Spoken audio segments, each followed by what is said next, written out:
សួស្តីអរគ្នាយ៉ាឥឡូវនេះគឺខ្ញុំនៅកំពង់ត្រាយបាទកំពង់ត្រាយផ្លូវឡោលបាទឥឡូវនេះគឺខ្ញុំតាមផ្លូវនេះអ្នកនរគ្នាប្រហែលជាស្គាល់ហើយ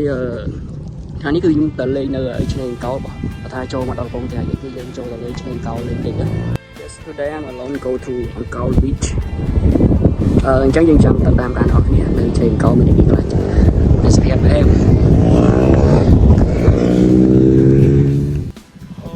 ឥឡូវនេះគឺយើងបានដល់ឆ្នេរអស់គ្នាក្រោយនឹងគឺល្ងាចឡើងលើមកលេងច្រើនណាស្ទះផ្លូវអស់នៅមុខនេះជាតាមមុខនេះប្រកាសនេះផងដែរគឺខ្ញុំចង់និយាយខ្លះពាក់ព័ន្ធជាមួយនឹងភាពដ៏គួរឲ្យទាក់ទាញនិងភាពដ៏ស្រស់ស្អាតពីតំបន់នេះចែកជូនអ្នកទាំងអស់គ្នារីករាយសម្ដាប់ដូចតទៅរមណីយដ្ឋានឆ្នេរអង្កោលគឺជាតំបន់ទេសចរណ៍បែបធម្មជាតិមួយកន្លែងដែលមានទីតាំងស្ថិតនៅភាគខាងត្បូងជើងខាងកើតនៃខេត្តកែបកំពុងមានភាពល្បីល្បាញជាមួយនឹងទេសភាពដ៏ស្រស់ស្អាតនៅទីនោះមានដើមដូងដុះជាតម្រៀបជាជួរនៅតាមបណ្ដោយឆ្នេរគួរឲ្យចង់គយគន់ខ្លាំងមែនទែន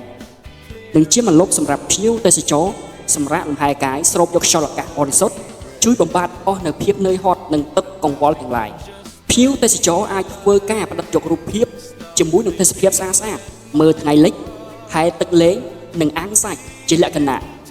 teamwork ក៏បានដែរអ្នកនរគ្នាហើយអ្វីដែលសំខាន់នោះគឺសម្រាប់យុវវ័យប្រុសគ្នាយើងបើសិនជាចង់ទៅមើលស្រីស្អាតអី Oh my god អាចទៅឆ្នេរអង្កោលបានអ្នកនរគ្នាគឺសម្បូរខ្លាំងមែនទែនអូ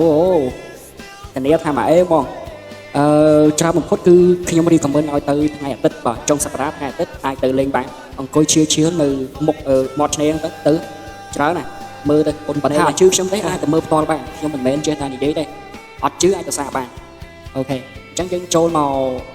កការអធិប្បាយយើងតទៅទៀតមួយវិញទៀតសម្រាប់អ្នកទាំងអស់គ្នាដែលចង់មកទស្សនានៅទីនេះនាពេលរាត្រី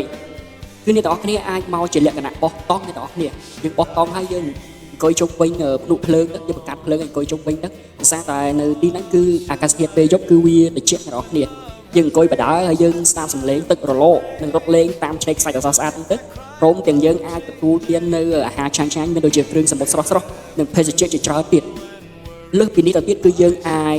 ដើររចាក់បកាអ្នកនរគ្នាហើយដើរចាក់បកាចាក់មឹកទៅកាលណាយើងបានគ្រឿងសមុទ្របានអីមកហើយយើងបើសិនជាយើងមានជាលក្ខណៈ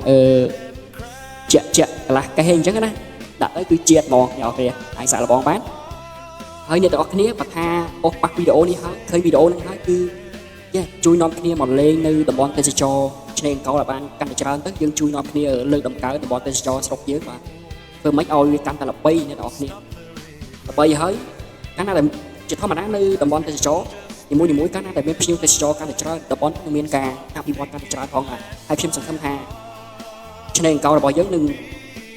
មានការអភិវឌ្ឍកាន់តែខ្លាំងទៅហើយស្រស់ស្អាតលេខ1លើโลกផងហើយជាចុងក្រោយក្នុងឱកាសអូនចូលឆ្នាំខាងមុខនេះគឺខ្ញុំចង់ជូនពរអ្នកទាំងអស់គ្នាសំណាងល្អសុខភាពល្អរកស៊ីមានបានទៅណាមកណាសុខភាពធ្វើដំណើរសុខភាពតាមផ្លូវអញ្ចឹងអ្នកទាំងអស់គ្នាហើយអរគុណអ្នកទាំងអស់គ្នាខ្លាំងតែអ្នកទស្សនាវីដេអូរបស់ខ្ញុំពីដើមដល់ចប់ជម្រាបលា